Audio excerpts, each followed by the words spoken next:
In fasun wajibu ma'al qadhi li shaumi al kafaratul udma. Wajib dan bersamaan juga wajib qadha untuk puasa kafarah udma. Jadi wajib kafaratul udma bersamaan dengan mengqadhi puasa. Ditambahi lagi wat ta'zir, hukuman. Wat ta'zir, hukuman. Jadi ada wajib ta'zir juga bagi orang yang merusak puasanya pada bulan Ramadan satu hari yang sempurna dengan jima, dengan hubungan badan. Amin yang sempurna, asimin dia dosa dengan sebab jima tersebut disomi karena puasa. Disomi karena puasa. Di sini akan dijelaskan oleh Sayyid Ahmad Syatiri dalam masalah syarat-syarat kafaratul udma dan ta'zir. Syarat-syarat kafaratul udma dan ta'zir. 12 syarat. Ada 12 syarat. Di kitab-kitab lain juga ada yang sampai 15 syarat di kitab lain. Kitab-kitab lain. Di sini al-kafarah. Sekarang membahas apa sih kafarah itu? Al-kafaratu ma'khudatun al-kafri. Diambil daripada masdar daripada lafaz kafri, kafron atau kafron. Wahwa asatu, mananya adalah menutupi. Kenapa? Karena kafarah di sini menutupi dosa. Jadi kafarah yang ada, ya kafarah umum ya, yang dimaksud ini sini kafarah umum sebenarnya itu untuk menutupi dosa. Kafarah. Ada kafaratul yamin. Orang bersumpah lalu dia menerjang sumpahnya. Demi Allah saya tidak akan berbicara dengan kok berbicara. Berarti kan dia menerjang sumpah. Wajib kafaratul yamin. Kan dia dosa, menerjang sumpahnya itu hukumnya dosa. Untuk menebus dosa tadi, untuk menutupi dosa tadi adanya kafarah. Yaitu aibul raqabatin mu'minatin salimatan minal uyubi al-mutirati bil kasbi. Memerdekakan budak atau memberi makan kepada 10 orang miskin, setiap orang miskinnya 1 mud, atau memberi pakaian kepada 10 orang miskin, atau puasa 3 hari. Puasa 3 hari, kafarahnya itu. Kafaratul yamin. Kafarah yamin atau kafaratul nadar sama. Orang bersumpah atau orang nadar, yaitu nadar. Kalau saya selesai ngaji kitab Nailul Rojak, saya akan contoh nih, saya akan sedekah 1 juta, sedekah 1 juta. Sampai tempatnya dia nggak mau sedekah, berarti kan dia hanes itu berarti nerjang sumpah. Nerjang nadar atau nerjang sumpah sama, maka ada kafarah juga. Di sini ada kafarah itu ada 2, kafaratul udma sama kafaratul sughra. Kafaratul udma itu yang paling besar. Ada kafaratul sughra yaitu kafarah yang kecil. Kafarah kecil itu fidyah, maksudnya fidyah. Kalau kafaratul udma itu namanya kafarah yang berhubungan dengan memerdekakan budak.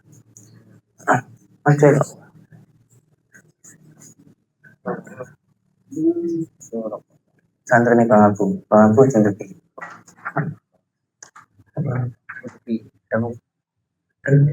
Ini sudah boleh nih. Jangan. Jangan. Tadi mantunya batis tuh. Ya aja lebih. Santri nih Bang. Pas. Yang antara acara itu yang Bang Hasim. Nih bingung kalau ada. Wajib lain. Sebenarnya mesti hutan ya.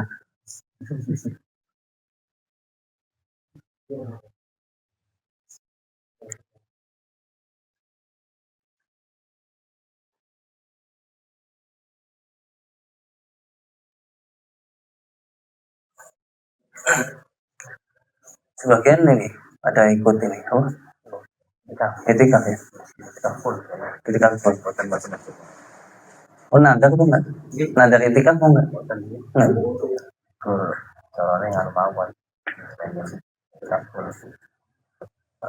Kalau nadar etika malah lebih bagus loh. Wajib punya wajib. Tapi ada hukum tertentunya ya, ada hukum keluarnya, bagaimana hukum keluar. Itu ada hukumnya keluar dari masjid itu. Kalau ada orang nadar itikaf, contoh orang nadar itikaf 1 minggu, berarti ya sudah di masjid 1 minggu. Paling pulang makan, minum di masjid nggak apa-apa, makan di masjid nggak apa-apa, nggak masalah. Terus keluar mungkin BAB, ya. Hadir jenazah pun banyak, ya boleh. Mampir-mampir nggak boleh. Mampir ke tempat apa namanya, pulang sebentar mungkin mau BAB atau mau makan, balik lagi di tengah jalan mampir di warung nggak boleh. Batal. Ulang. Tidak ada sunnah malam. Ya sunnah. Sunnah ya. Jadi setiap masuk masjid itu niat itikaf. Karena orang itu niat itikaf kadang lupa. Niat itikaf itu lupa. Saya waktu di setiap masuk masjid sebelum sholat isya itu biasanya ngingetin jamaah, monggo bapak-bapak ibu yang belum niat itikafnya, monggo niat itikaf. Nah orang banyak lupa. Kalau lupa harus keluar dulu enggak bisa. Dan dalam bisa. Kalau ini lupa kaki kanan, lupa kaki kiri masuk, sudah masuk ke dalam kaki kiri, itu anjurin keluar dulu, masuk lagi, ulang lagi, maksudnya. Kalau niat itikaf nggak harus di luar masjid ya? Apa? Kalau niat itikaf nggak harus di luar masjid? Harus di luar masjid. Enggak, tidak.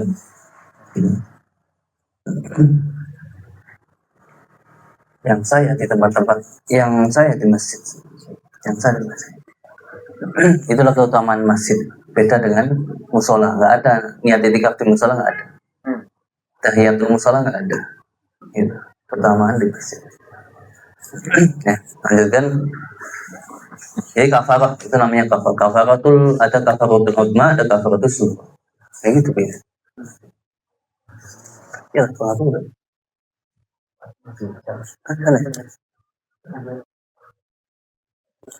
Kafaratul udma.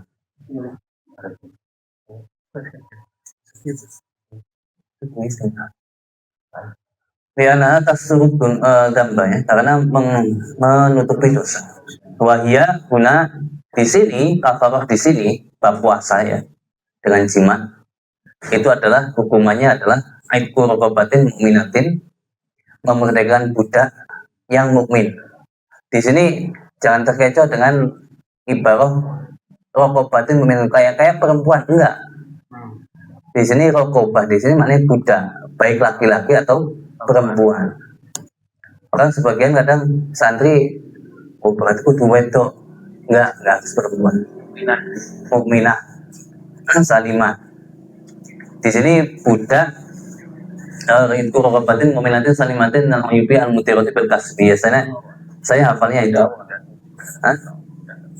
Budak. Jadi budak laki-laki atau budak perempuan. Salimatin yang selamat.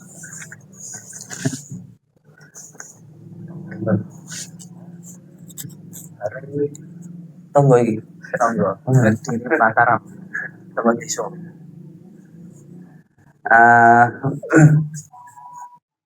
Mukminatin ya, memerdekakan budak yang mukmin yang selamat daripada uyub. Uyub di sini cacat. Cacat di sini maksudnya ya apa namanya? Budaknya itu tidak cacat yang menyebabkan mudhirah, membahayakan di dalam pekerjaannya dia. Jadi budaknya itu yang budak benar-benar selamat yang memang bisa untuk kerja. Contohnya dengklang itu mudiro, uyub al mudiro, dengklang. Ini budak, bukan budaknya tapi yang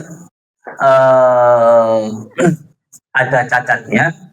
Kalau kerja nggak sempurna, itu yang nggak cukup.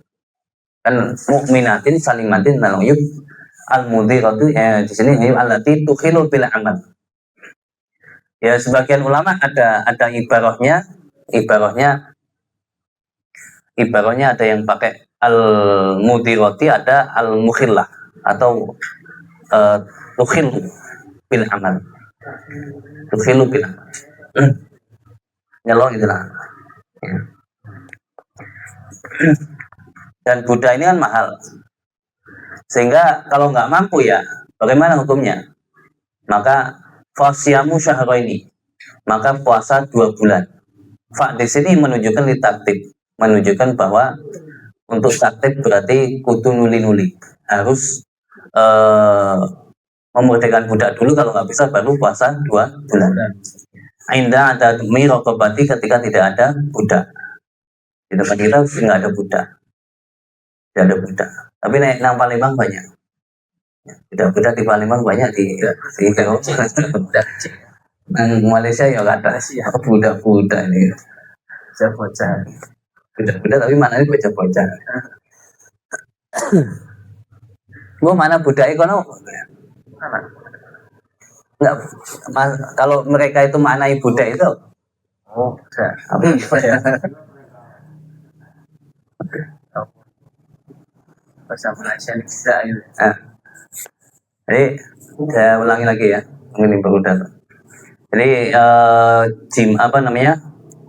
orang yang melakukan hubungan badan di dalam bulan Ramadan di siang, ya siangnya sempurna, maka wajib baginya untuk qadha 1, yang kedua kafaratul utma, yang ketiga ta'zir. Ada yang ta'zir. Yes. Di sini maka wajib memerdekakan budak. Kalau nggak ada, puasa 2 bulan. Kalau nggak mampu, maka memberikan makanan kepada 60 orang miskin. Maksudnya memiliki setiap dari mereka 1 mud makanan ketika tidak mampu untuk puasa. Ini nggak mampu. Jadi apa namanya? Sebabnya gimana sih sebabnya? Sebab ada kafaratul mani di sini. Dulu Rasulullah SAW didatangi oleh seorang laki-laki namanya Sohail bin Salamah. Sohail bin Salamah itu datang kepada Nabi Muhammad SAW. Lalu dia mengatakan, halaktu, saya hancur ya Rasul, saya hancur. Kalau apa kata Rasulullah, apa yang membuat hancur kamu? Kata beliau, kata laki-laki itu, ya, Sohail bin Salamah, waqa'tu imra'ati fi Ramadan. Saya jima dengan istri saya di tengah Ramadan. Kata Rasulullah SAW, hal tajidu ma'ita tiku rokobatan, apakah kamu menemukan uang untuk membeli budak yang kamu merdekakan? Kata Sohail tadi, sahabat, buatan Rasul, tidak. Lalu tak setiap antar semua syahran mutatabian, apakah kamu mampu untuk puasa 2 bulan yang berturut-turut? Buatan Rasul, memiliki sebulan ini 12-an misalnya. Sebulan ini 12-an kali 7 bisa. Dari sebulan lagi. Buatan Rasul, buatan ya, bulan. Karena ini orang yang bekerja keras. Jadi nggak mampu beliau kalau sudah puasa 2 bulan. Akhirnya Rasulullah SAW mengatakan, "Fal tajidu matut aimusitina miskina, apakah kamu menemukan harta yang kamu belikan makanan, 1 mud makanan kamu berikan kepada 60 orang miskin?" 1 mud kurang lebih ya 7 on atau 7 on setengah kurang lebihnya. Nggak punya ya Rasul. Aduh. Lalu Rasulullah langsung terdiam, duduk terdiam, nggak bisa apa-apa. Kenapa? Karena ya Allah, ini nasibnya wong iki piye iki? Perdagangan budak ka iso, poso bulan ka iso, kon sedekah kepada 60 orang miskin nggak bisa juga. Rasul duduk terdiam. Tiba-tiba datanglah orang membawa sedekah bi'arok fihi tamr, dengan wadah ya, ini wadah yang di situ ada kurmanya, ada yang kurmanya. Di situ kurang lebih ada 15 sok. 15 sok berarti satu soknya kan 4 mud, berarti 4 kali 15 berarti 60 mud, ya kan? Ada 60 mud. Wes, kata Rasulullah, pas banget kan ya, pas banget itu. Tasaddaq bihada. Wes, ini Rasulullah yang diberi, tapi Rasulullah dapat itu langsung dikasihkan kepada orang. Guys, ikowo sedekah wong semida 60 orang sana. Kata Sohar bin Salamah tadi, ala afqara mina ya Rasul, kepada orang yang lebih fakir, lebih melarat ketimbang kula ya Rasul. Yo iya, boleh. Kata dia, wallahi ma baina labataiha ay jabalai Madinah ahla baitin ahwaj ilaihi minna. Ya Rasulullah, ketahuilah Rasulullah, niki gunung niko kali gunung niko, gunung itu sama gunung itu, di antara gunung itu sama gunung itu berarti apa namanya, lembah. Mekah kan lembah, Madinah kan lembah, di antara sana gunung, di antara gunung itu semua penduduk Madinah ini semua tidak ada orang yang lebih fakir ketimbang saya, lebih melarat ketimbang saya. Apa ya Rasulullah? Apa Rasulullah langsung tertawa, terbawa. Fadhuhika Rasulullah SAW hatta badat anyabuhu, sampai Rasul terbawa-bawa sampai terlihat apa, gigi taringnya, ya, 4-4-nya sampai terlihat semuanya. Tertawa, bukan mentertawakan kemelaratan ya. Maksudnya kok ya Allah keadaan ini kok ini sakit banget. Adakah ini disedekahke kepada wong sing luwih melarat ketimbang kula? Ya Rasul, niki sak Madinah iki paling melarat kula. Rasulullah apa bilangnya Rasul? Idhab ban'im ahlaka is. Udah, ini kowo Bali wis ngumangan keluargamu wae.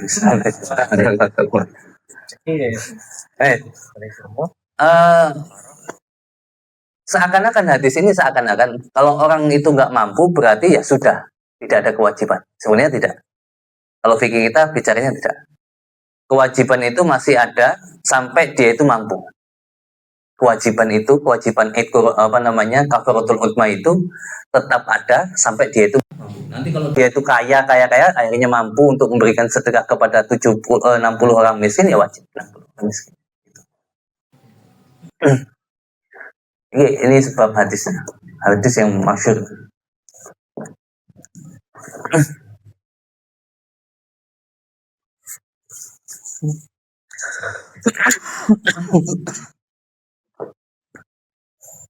Yes.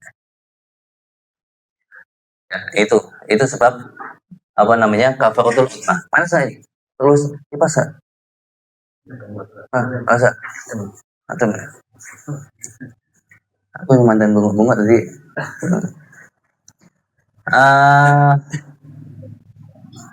Terus nah itu.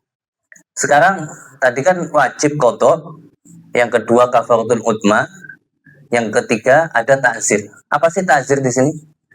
Ta'zir itu maknanya lughatan at-ta'tib, mendidik. Ya, pendidikan.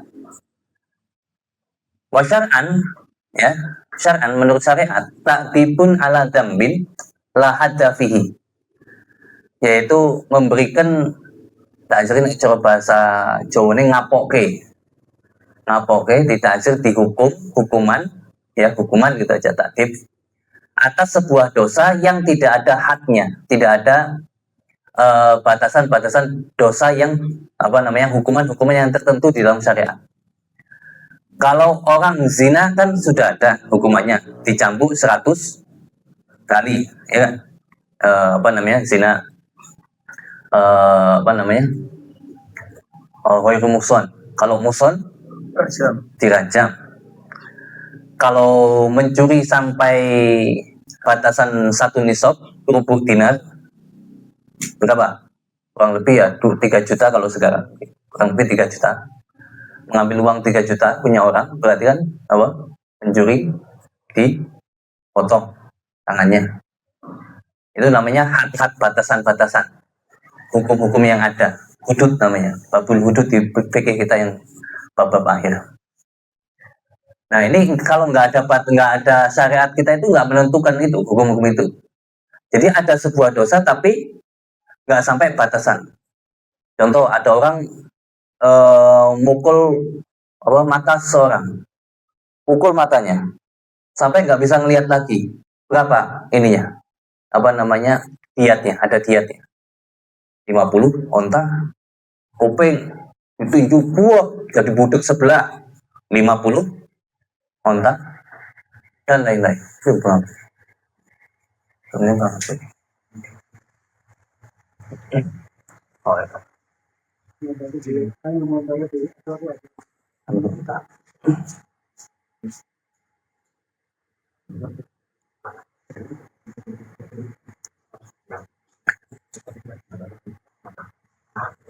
Satu gigi berapa? 10 onta. Untungmu gila kan? Untung gila. Saya makan. Hasim akeh. Ini Ustaz Hasim tukang gigi. Tukang gigi lah gigi. Apa? Bibir ada, ini semua ada batas-batasannya. Sekarang ada ta'zir. Jadi mendidik atau menghukum kepada sebuah dosa, menghukum sebuah dosa ya, yang tidak ada batasan hukum di situ. Dan tidak ada kafarah secara ghalibnya. Kebanyakannya nggak ada kafarah. Kebanyakannya nggak ada kafarah. Kebanyakannya kalau kita kebanyakannya.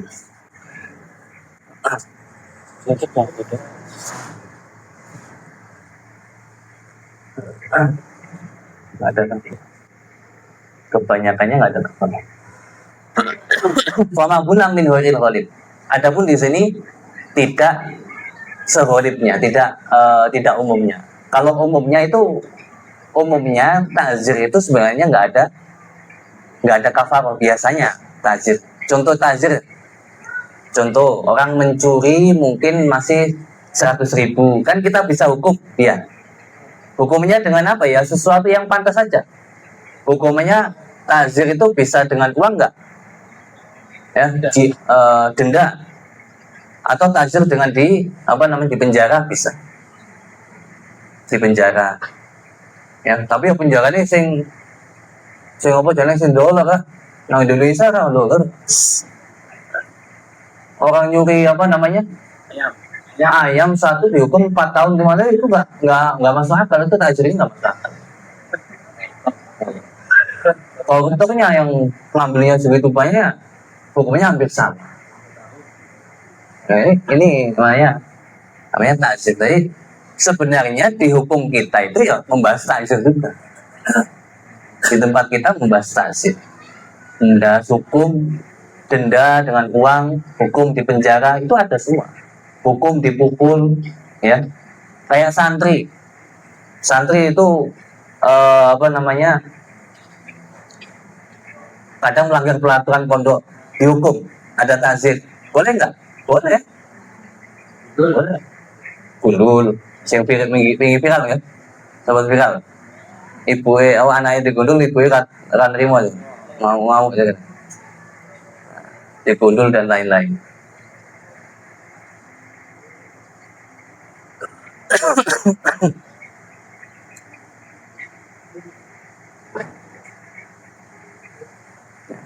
Santri.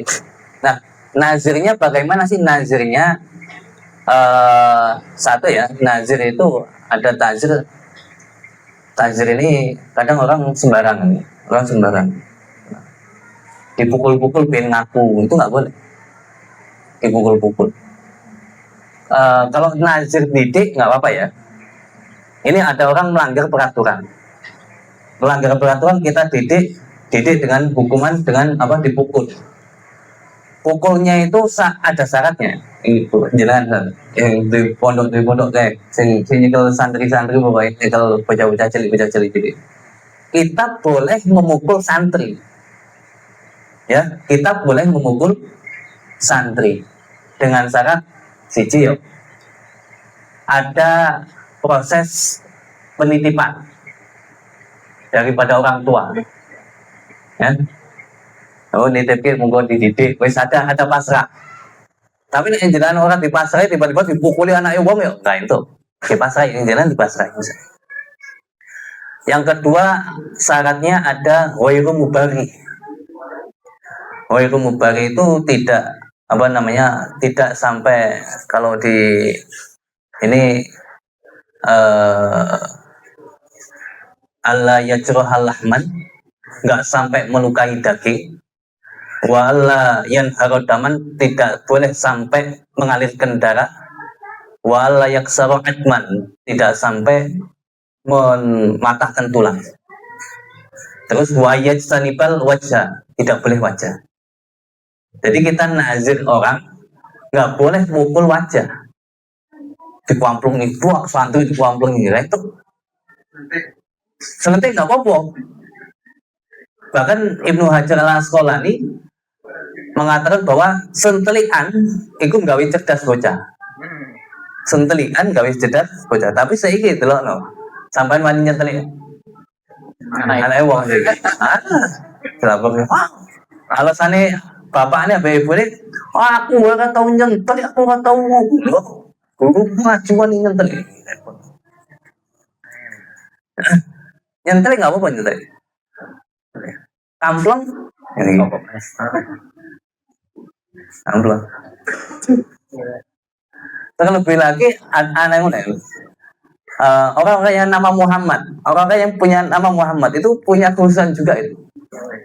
Idza sama itu Muhammadan fala tadribuhu, kalau kamu memberi nama Muhammad kepada anakmu, kepada orang ya, jangan kamu pukul. Hati-hati orang muslim Muhammad ini mantan khusus sih gitu. Muhammad ini. Ini jauh kan Nabi, fala tadribuhu, jangan kamu pukul. Maka guru kami apa itu nggak pernah mukul santri. Paling surang itu rumah tangi untuk surang gila. Tapi gurunya apa? Gurunya Abu Yazid Abu Yazid mau mukul biasa. Jadi tazir itu sebuah hukuman kepada dosa yang tidak ada had dan kebanyakannya tidak ada kafarohnya. Berbeda dalam masalah ini tazir hubungan badan pada bulan Ramadan. Pada bulan Ramadan itu ada. Jadi golibnya biasanya tidak ada kafarohnya, tapi di sini ada kafarohnya. Jadi yang mentazir siapa nanti ini? Nah ini, yang mentazir siapa? Orang tuanya, baik kah? Ini adalah hukam, yaitu pemerintah setempat. Jadi ada orang hubungan badan dengan istrinya, terus setelah itu ketahuan sama pemerintah semuanya atau ngaku ke pemerintah. Ke polisi lah sekarang dihukum, ya ada hukumannya. Padahal hubungan badan sama istrinya sendiri itu ada hukumnya karena ya ngene kita kan polisinya kagak bisa kayak berarti hukum. Oh boleh, sampai hubungan badan bojone dhewe kok njaluk dihukum. Ada hukumannya, Tazirnya ada. Tazir ini sebenarnya dihukum supaya tidak mengulangi lagi. Itu namanya ta'zir. Jadi nek duwe santri siji ojo mukul wajah.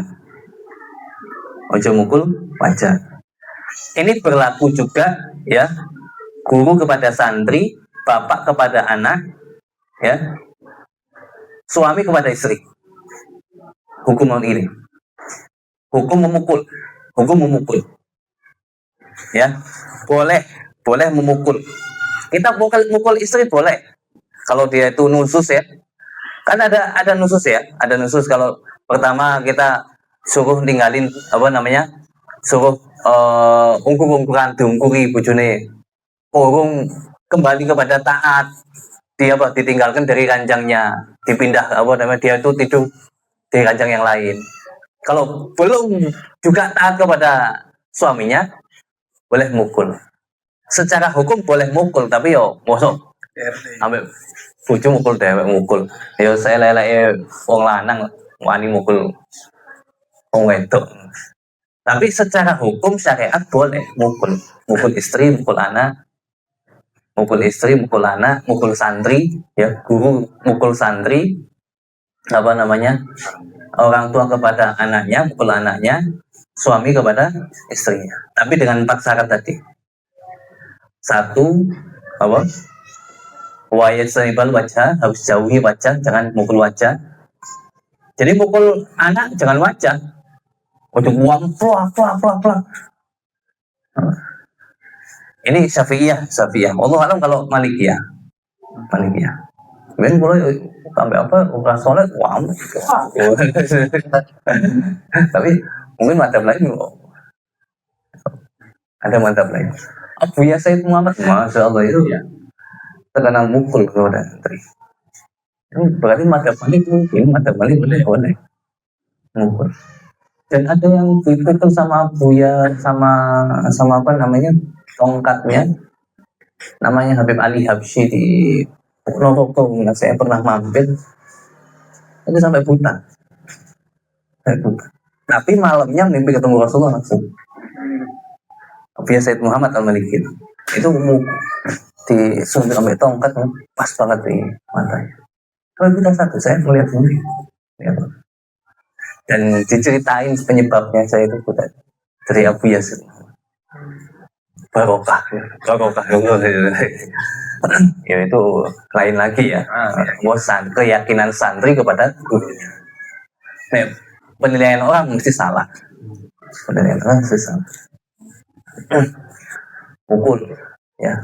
Kayak kita ngelihat didik anak umur 7 tahun disuruh untuk sholat, umur 10 tahun kalau nggak sholat boleh dipukul. Ya syaratnya itu juga sama, wajah harus dijauhi, walayak siro'atman jangan sampai mematahkan tulang, walayak lahman jangan sampai melukai dagingnya sampai memar-memar, walayan harot daman jangan sampai mengalirkan darah, dipukul hidungnya sampai ngalir darahnya, dipukul apanya, disabut sampai ngalir darahnya, boleh.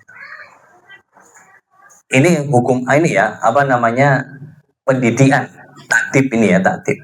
Berbeda lagi kalau cambuk hat, ya aku sampai patah tulang sampai berdarah-darah nggak masalah. Seperti yang dilakukan oleh Sayyidina Umar kepada anaknya. Siapa namanya?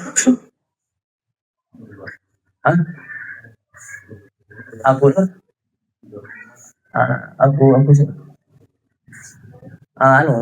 yang zina itu sampai zina, mabuk zina terus dihukum sama Sayyidina Umar sampai meninggal nggak apa-apa sampai meninggal, kena had, ada hadnya, meninggal. Dia tuh mabuk terus zina.